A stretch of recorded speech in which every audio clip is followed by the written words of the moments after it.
हर हर महादेव। आपका स्वागत है हमारे यूट्यूब चैनल आरटी कैंपस पे। हम लोग देखते हैं पिछले क्लास में हम लोग सेल बायोलॉजी को पढ़ रहे थे। सेल बायोलॉजी को आई थिंक हम लोग सिलिया फ्लैजिला वैक्यूलिकल देख लिए थे। पिछले क्लास को भी देख लीजिएगा। आज हम लोग पढ़ेंगे न्यूक्लियस को। किसको पढ़ेंगे? न्यूक्लियस को। ध्यान से सुनिएगा, ये न्यूक्लियस बड़ा काम का चीज़ है। हम लोग न्यूक्लियस को पढ़ेंगे। न्यूक्लियस में हम लोग जो चीज़ पढ़ना होगा पढ़ेंगे, उसके बाद घुस जाएंगे सेल डिवीजन में। मतलब अपना सेल बायोलॉजी जितने काम का चीज़ है वो सब खत्म हो जाएगा। एक सेकंड रुकिएगा।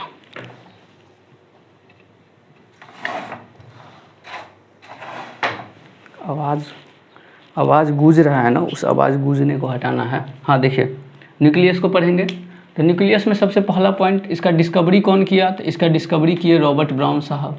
कौन किए?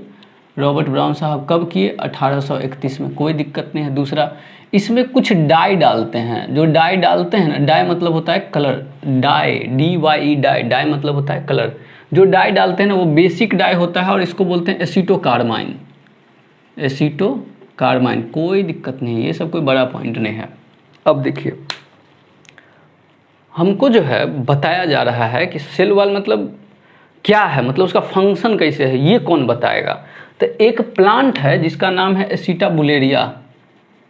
सॉरी, प्लांट नहीं है, ये एक अलगी है, लार्जर अलगी। एसिटाबुलेरिया एक अलगी है जिसके अंदर हैमरलिंग साहब, कौन? हैमरलिंग साहब इसमें न्यूक्लियस का फंक्शन बताएं। क्या बताएं? न्यूक्लियस का फंक्शन। मतलब न्यूक्लियस का फंक्शन क्या है, न्यूक्लियस क्या करता है, वो क्यों सेल को ज़रूरी है, क्या कर सकता है, क्या क्या हो सकता है, इसका फंक्शन हैमरलिंग साहब एसिटाबुलेरिया के न्यूक्लियस पे काम करके बताएं। अगला एक शब्द होता है कैरियोलॉजी। क्या होता है? कैरियोलॉजी। कैरियोलॉजी मतलब होता है स्टडी ऑफ न्यूक्लियस। क्या होता है? Study of nucleus. न्यूक्लियस के अध्ययन को ही क्या कहते हैं? कैरियोलॉजी। और एक साइंटिस्ट है स्ट्रासबर्गर साहब, बहुत बार नाम आता है इनका, स्ट्रासबर्गर साहब। स्ट्रासबर्गर साहब जो है ना, बोले थे कि एक नया न्यूक्लियस पुराने वाले न्यूक्लियस के डिवीजन से बनेगा। क्या बोले थे ये? कि new nucleus formed from the division of pre existing nucleus. कौन बोले थे? स्ट्रासबर्गर साहब। तो कितना पॉइंट हम लोग पढ़ लिए? 4। रॉबर्ट ब्राउन साहब 1831 में इसको डिस्कवर कर दिए। बेसिक डाई जो यूज करते हैं वो होता है एसिटोकार्बाइन। एसिटाबुलेरिया में हैमरलिंग साहब न्यूक्लियस का फंक्शन बताएं कि ये कंट्रोल करता है, क्या कंट्रोल करता है, नहीं करता है, वो सब हम लोग एक पॉइंट पढ़ेंगे।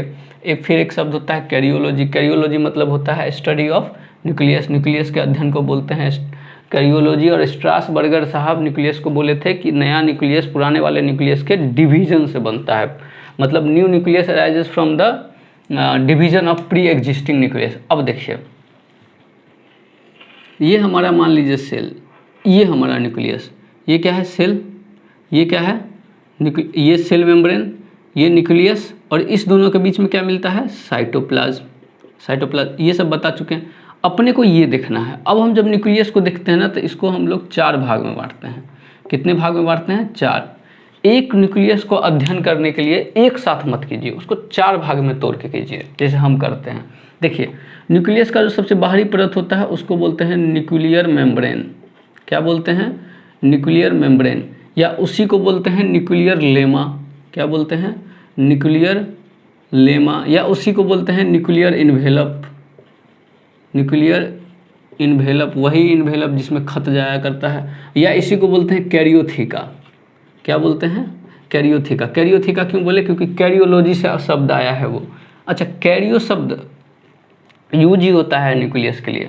दूसरा इसका स्टडी करिए न्यूक्लियोप्लाज्म। क्या स्टडी करिए? न्यूक्लियोप्लाज्म। या इसी को बोलते हैं कैरियोप्लाज्म। क्या बोलते हैं इसको? कैरियोप्लाज्म। या इसी को बोलते हैं कैरियोलिम्फ। क्या बोलते हैं? कैरियोलिम्फ। देखिए, जिस तरह से सेल के अंदर जो फ्लूइड है उसको साइटोप्लाज्म बोलते हैं, उसी तरह से न्यूक्लियस के अंदर जो फ्लूइड है उसको न्यूक्लियोप्लाज्म बोलते हैं। इसके आगे क्या पढ़ना है? इसके आगे अपने को पढ़ना है न्यूक्लियोलस। न्यूक्लियोलस, या फिर इसी को बोलते हैं लिटिल न्यूक्लियस। Little nucleus. या इसी को बोलते हैं राइबोसोम फैक्ट्री। क्या बोलते हैं? Ribosome factory. और सबसे लास्ट में जो चीज़ पढ़ना है वो है हमको क्रोमेटिन नेटवर्क। क्या पढ़ना है? क्रोमेटिन नेट या क्रोमेटिन नेटवर्क। ठीक है, मतलब अपने को 4 चीज़ 4 भाग में करके पढ़ लेना है। जैसे ही ये 4 चीज़ पढ़ेंगे अपना न्यूक्लियस हो जाएगा पूरा एक बार। पहला कौन सा पढ़ना है, न्यूक्लियर इन मेम्ब्रेन, या इसी को बोलते हैं न्यूक्लियर लेमा, या इसी को बोलते हैं न्यूक्लियर इन्वेलप कैरियोथिका जिसको बोल देते हैं। दूसरा न्यूक्लियोप्लाज्म, कैरियोप्लाज्म या कैरियोलिम्फ। तीसरा न्यूक्लियस, लिटिल न्यूक्लियस, या इसी को बोलते हैं राइबोसोम फैक्ट्री। चौथा क्रोमेटिन नेट या क्रोमेटिन नेटवर्क। अपने को एक एक करके पढ़ना है। हम लोग एक वीडियो के अंदर इस 3 को ख़त्म करेंगे और एक वीडियो लगेगा इसको ख़त्म करने के लिए। एक वीडियो में ये 3 और एक वीडियो में ये, क्योंकि मेन ये है ना, हमको क्रोमेटिन नेट ही तो मेन है। ठीक है,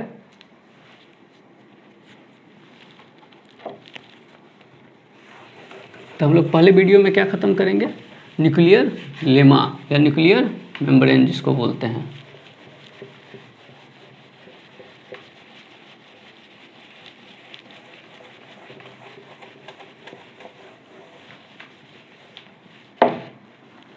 पहला कौन सा टॉपिक हम लोग ले रहे हैं, न्यूक्लियर मेम्ब्रेन। देखिए क्या होता है। सबसे पहला पॉइंट, न्यूक्लियस का मेम्ब्रेन जो होता है वो 2 परत से मिलकर बना होता है। कितना परत से, 2 परत से हम बनाते हैं।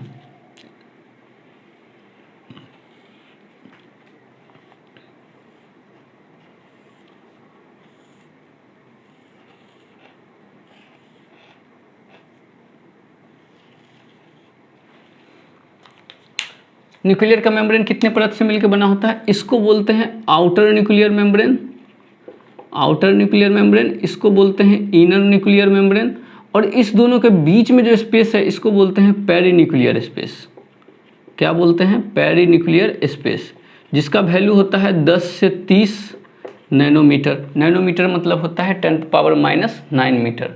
अब देखिए, ये हमारा साइटोप्लाज्म का साइड है, ये हमारा न्यूक्लियोप्लाज्म का साइड है। ठीक है, ये हमारा किसका साइड है, साइटोप्लाज्म का साइड है, और ये हमारा न्यूक्लियोप्लाज्म का साइड है। अब मान लीजिए कोई चीज़ इसके इधर से इधर आना चाहता है, इसके इधर से इधर, इधर से आएगा नहीं आ पाएगा, इधर से आएगा नहीं आ पाएगा, इधर से आएगा नहीं आ पाएगा, लेकिन इधर से आ सकता है। आखिर ये जो रास्ता है ना जिसके थ्रू वो आता है, इसको बोलते हैं न्यूक्लियर पोर। क्या बोलते हैं, न्यूक्लियर पोर। और इस न्यूक्लियर पोर पे गार्ड की तरह काम करता है कुछ चीज़। गार्ड की तरह काम क्यों करता है, क्योंकि भाई साहब ऐसा तो है नहीं कि कुछ भी आया, मन किया अंदर आ गया, अंदर से बाहर चला गया, नहीं। तो गार्ड की तरह काम करने के लिए जो चीज़ यहाँ पे रहता है, देखिए, गार्ड की तरह काम करने के लिए जो चीज़ यहाँ पे रहता है उसको बोलते हैं ऑक्टागोनल रिंग। क्या बोलते हैं, ऑक्टागोनल रिंग। ये एक न्यूक्लियोप्लाज्मिन प्रोटीन का बना होता है। इस ऑक्टागोनल रिंग को हम लोग एनुलस के नाम से जानते हैं। किसके नाम से जानते हैं, एनुलस। ये एक गार्ड है। क्या है, ये एक गार्ड है जो साइटो मूवमेंट को, न्यूक्लियर मेम्ब्रेन के क्रॉस मूवमेंट को कंट्रोल करता है। और इस दोनों को एक साथ मिला के ही बोलते हैं न्यूक्लियर पोर कम्प्लेक्स। क्या बोलते हैं, न्यूक्लियर पोर कम्प्लेक्स। अब क्या कहना चाह रहे हैं वो देखिए। सबसे पहले तो न्यूक्लियर मेम्ब्रेन कितने परत का है, 2 परत का। एक आउटर न्यूक्लियर मेम्ब्रेन, एक inner nuclear membrane. Outer nuclear membrane और इनर न्यूक्लियर मेम्ब्रेन के बीच में जो स्पेस है उसको बोलते हैं पेरीन्यूक्लियर स्पेस, जिसका 10 से 50 नैनोमीटर तक का साइज होता है। ये न्यूक्लियर पोर कम्प्लेक्स का लगभग डायमीटर होता है 100 से 300 एंगस्ट्रम डायमीटर होता है। क्या होता है, ये डायमीटर होता है। ये सब काम का नहीं है, ये तो काम का है, ये ऑक्टागोनल रिंग को एनुलस बोलते हैं। इसके अंदर वाले साइड में लेमिना प्रोटीन मिलता है। क्या मिलता है, लेमिना प्रोटीन। ये lamina protein, nuclear lamina protein जिसको बोलते हैं, ये लेमिना प्रोटीन क्रोमेटिन नेट को पकड़ के रखने में काम आता है। जैसे मान लीजिए, अभी तो नहीं पता है लेकिन जब हम अगले लेक्चर में पढ़ाएंगे तो बताएंगे, क्रोमोसोम या क्रोमेटिन नेट जिसको बोलते हैं, जब कोशिका नहीं विभाजन करता है उस समय क्रोमोसोम या क्रोमेटिन नेटवर्क छितराया हुआ रहता है। तो अब छितराया हुआ इधर उधर तो जा नहीं सकता, कहीं ना कहीं पकड़ के रखना होगा। तो वो पकड़ के रखने का काम इसी का होता है, ये पकड़ के रखेगा। हम पिछली क्लास में पढ़े थे इंटरमीडिएट फिलामेंट, अगर याद हो तो। वो इंटरमीडिएट फिलामेंट यही न्यूक्लियर लेमिना प्रोटीन ही तो है। अब इंटरमीडिएट फिलामेंट अगर ख़त्म तो ये न्यूक्लियर मेम्ब्रेन क्या होगा, डैमेज। न्यूक्लियर मेम्ब्रेन जैसे ही डैमेज होगा, एजिंग स्टार्ट हो जाता है, फास्ट एजिंग होता है, जल्दी जल्दी आदमी बूढ़ा होने लगता है। इसके बाहर वाले परत से, न्यूक्लियर मेम्ब्रेन के बाहर वाले परत से साइटोप्लाज्म के साइड में जो चीज़ चलता है कंटिन्यूअसली उसको बोलते हैं ईआर। हम लोग जब ईआर पढ़े थे तो उस समय बताए थे कि ईआर जो होता है न्यूक्लियर मेम्ब्रेन के बाहरी वाले परत से चलता है, और जब हम यहाँ पढ़ रहे हैं तो ये बता रहे हैं कि न्यूक्लियर मेम्ब्रेन का जो सबसे बाहरी परत है वो कंटिन्यूअसली ईआर को ग्रो करता है। अब देखिए कंटिन्यूअसली ईआर को ग्रो किया, अगर इस पे राइबोसोम आ गया तो यही बन जाएगा आरईआर, और राइबोसोम नहीं आया तो SER, rough endoplasmic reticulum and smooth endoplasmic reticulum. जिनको भी इस सब में प्रॉब्लम आ रहा है वो हमारे सेल बायोलॉजी के प्लेलिस्ट में जाइएगा, ईआर के लिए अलग वीडियो बनाया हुआ है। ईआर के लिए ही क्या, हर एक ऑर्गेनल के लिए अलग वीडियो बनाया। जिस ऑर्गेनल में हमको डाउट है वो देख लीजिए, जिसमें डाउट नहीं है उसको सिर्फ सुन लीजिए, ठीक है। तो हम लोग क्या देखें, न्यूक्लियर मेम्ब्रेन। न्यूक्लियर मेम्ब्रेन में दो परत का होता है, outer nuclear membrane, inner nuclear membrane, दोनों के बीच में स्पेस है पेरिन्यूक्लियर स्पेस। फिर न्यूक्लियर पोर होता है, न्यूक्लियर पोर ये रास्ता देता है अंदर से बाहर जाने के लिए। फिर ऑक्टागोनल रिंग हो गया, एनुलस हो गया, न्यूक्लियर पोर कम्प्लेक्स हो गया, 100 से 300 रिंग्स, ठीक है। तो अपना न्यूक्लियर मेम्ब्रेन हो गया खत्म। जो काम का है वो पढ़िए, जैसे इसमें एनुलस शब्द काम का था अपने को, कि ऑक्टागोनल रिंग जो मिलता है न्यूक्लियर पोर पे उसको बोलते हैं एनुलस। ईआर कहाँ से ओरिजिनेट होता है, तो ईआर आउटर न्यूक्लियर मेम्ब्रेन से ओरिजिनेट होता है। अगला क्या है, न्यूक्लियोप्लाज्म। अब न्यूक्लियोप्लाज्म क्या है, न्यूक्लियस के अंदर मिलने वाला जितना कुछ भी है ना इसी को बोल देते हैं न्यूक्लियोप्लाज्म। इसमें मिलेगा क्या क्या, सबसे पहले इसमें हमको लिपिड मिल सकता है, इसमें हम लोग को प्रोटीन मिल सकता है, इसमें हम लोग को क्या क्या मिल सकता है, लिपिड मिल सकता है, प्रोटीन मिल सकता है, आरएनए मिल सकता है, डीएनए मिल सकता है, और इसमें हम लोग को कुछ मिनरल्स मिलता है। क्या मिलता है, मिनरल्स, कैल्शियम का, मैग्नीशियम का, ये सब का। ये जो आरएनए डीएनए है इसको एक साथ क्या बोलते हैं, न्यूक्लिक एसिड। कोई दिक्कत नहीं। ये प्रोटीन दो प्रकार से मिलता है, या तो एंजाइम के फॉर्म में मिलेगा या स्ट्रक्चर बनाने के फॉर्म में मिलेगा। ध्यान से सुनिएगा, न्यूक्लियोप्लाज्म में मुख्य तौर से यही 4-5 चीज़ मिलता है। क्या क्या मिलता है, लिपिड, उसके बाद क्या है, प्रोटीन, आरएनए डीएनए। आरएनए और डीएनए को एक साथ बोलते हैं न्यूक्लिक एसिड। न्यूक्लिक एसिड क्यों बोल रहे हैं, क्योंकि न्यूक्लियस के अंदर एसिड के रूप में प्रेजेंट है, इसलिए न्यूक्लिक एसिड। प्रोटीन हमको दो फॉर्म में मिल सकता है, या तो एंजाइम या फिर एक नाम होता है हिस्टोन एंड नन हिस्टोन। ये स्पेशल नाम है। क्या है, ये स्पेशल नाम है, histone protein and non histone protein. अब देखिएगा एंजाइम कौन सा मिल सकता है, एंजाइम मिल सकता है DNA polymerase, RNA polymerase, ligase. ये सब क्या है, ये सब हम लोग मॉलिक्यूलर बेसिस ऑफ इनहेरिटेंस जब हम लोग ट्रांसक्रिप्शन ट्रांसलेशन पढ़ेंगे तब बताएंगे। ज़रा सोच के देखिए, यहाँ पर डीएनए भी है और आरएनए भी है। इसका मतलब क्या है कि डीएनए से आरएनए कहाँ बन रहा है, न्यूक्लियोप्लाज्म में बन रहा है। जब डीएनए से आरएनए न्यूक्लियोप्लाज्म में बनेगा तो इस बनाने के लिए जो एंजाइम चाहिए वो भी तो यही होना चाहिए ना। तो और एंजाइम बना किस चीज़ का होता है, प्रोटीन का बना होता है। अगला हिस्टोन नॉन हिस्टोन प्रोटीन। ये हिस्टोन प्रोटीन क्या होता है, नॉन हिस्टोन प्रोटीन क्या होता है, अगले लेक्चर में पढ़ेंगे जब क्रोमोसोम पढ़ेंगे, क्योंकि अभी बताएंगे तो समझ में नहीं आएगा। हिस्टोन प्रोटीन 5 प्रकार के होते हैं, H1, H2A, H2B, H3, H4। ये अभी पल्ले नहीं पड़ेगा। मतलब न्यूक्लियोप्लाज्म में मुख्य तौर से यही सब चीज़ मिलता है। अगला पॉइंट क्या है, न्यूक्लियोप्लाज्म में बोलते हैं कि न्यूक्लियोलस और क्रोमेटिन नेटवर्क, क्रोमेटिन नेट इस न्यूक्लियोप्लाज्म में एम्बेडेड होता है। एम्बेडेड मतलब होता है धंसा हुआ। न्यूक्लियोलस और क्रोमेटिन नेट जो होता है वो न्यूक्लियोप्लाज्म में एम्बेडेड होता है। एम्बेडेड मतलब धंसा हुआ, एक्चुअली में वो न्यूक्लियोप्लाज्म में ही रहता है। अब जाहिर सी बात है, कॉमन सेंस लगाइए, ये दोनों इसी का तो पार्ट है। कहाँ मिलेगा, हवा में। और इस न्यूक्लियोप्लाज्म को घेर के कौन रखता है, न्यूक्लियर मेम्ब्रेन रखता है, जो पिछली क्लास जस्ट पीछे पढ़े हैं थोड़ा सा। तो अपना न्यूक्लियोप्लाज्म में कोई बड़ा चीज़ नहीं है, इतना ही है।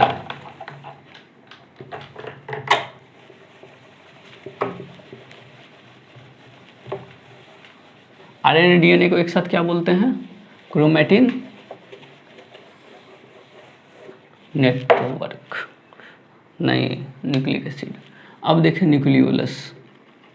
न्यूक्लियोलस क्या होता है, अब देखिए हम जब न्यूक्लियस के अंदर देखते हैं तो कहीं कहीं पे हमको ये डार्क स्टेन दिखता है। डार्क मतलब एकदम गाढ़ा दिखता है। जब हम इसको बड़ा करते हैं तो पता चलता है ये एक मेम्ब्रेनस स्ट्रक्चर है जो कोई एक स्पेसिफिक क्रोमोसोम बनाता है। कोई एक स्पेसिफिक क्रोमोसोम इस स्ट्रक्चर को बनाता है। ध्यान से सुनिएगा, ये एक मेम्ब्रेन लेस स्ट्रक्चर है। कैसा है?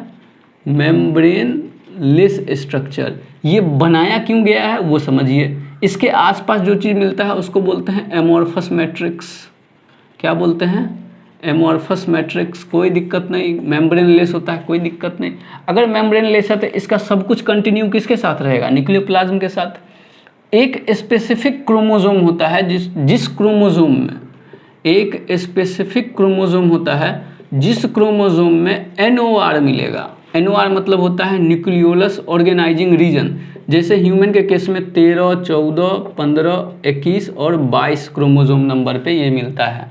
मतलब ह्यूमन के केस में जो क्रोमोसोम 13 नंबर का होगा, 14, 15, 21, 22 नंबर का होगा, यही बनाता है न्यूक्लियोलस। इसमें होता है NOR रीजन। NOR रीजन मतलब होता है न्यूक्लियोलस ऑर्गेनाइजिंग रीजन। ये मिलके न्यूक्लियोलस बनाता है। इसमें बनाने से क्या होता है? इससे बनता है RNA। ऐसा RNA बनता है जो राइबोसोम बनाता है। क्या बनाता है?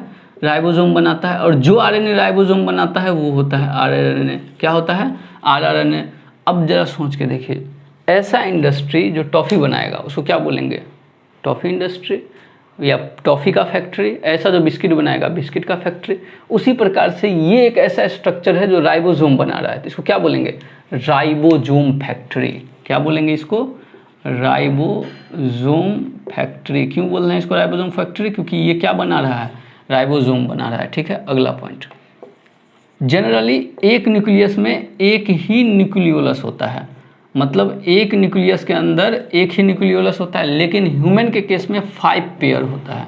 कितना होता है? 5 पेयर। किसके केस में? ह्यूमन के केस में। एक सेल के अंदर, एक न्यूक्लियस के अंदर जनरली एक ही न्यूक्लियोलस होता है। अच्छा, एक सेल में एक भी न्यूक्लियस हो सकता है और एक से ज़्यादा भी हो सकता है। अगर एक है तो multi nuclear uni nuclear condition, और ज़्यादा है तो मल्टी। ये सब कॉमन चीज़ है, ये अपने को हम बता के क्या करेंगे, सब आपको आता ही होगा। ये एक मेम्ब्रेन लेस स्ट्रक्चर है, एमोर्फस मैट्रिक्स इसके आसपास मिलता है। ऐसा क्रोमोसोम जिसमें NOR रीजन मिलेगा वही बनाएगा इसको। NOR क्या होता है? Nucleolus organising region. कितना नंबर क्रोमोसोम ह्यूमन में है? 13, 14, 15, 21 और 22। राइबोसोम बनाने का काम करता है, इसलिए इसको बोलते हैं राइबोसोम फैक्ट्री। ठीक है, धन्यवाद।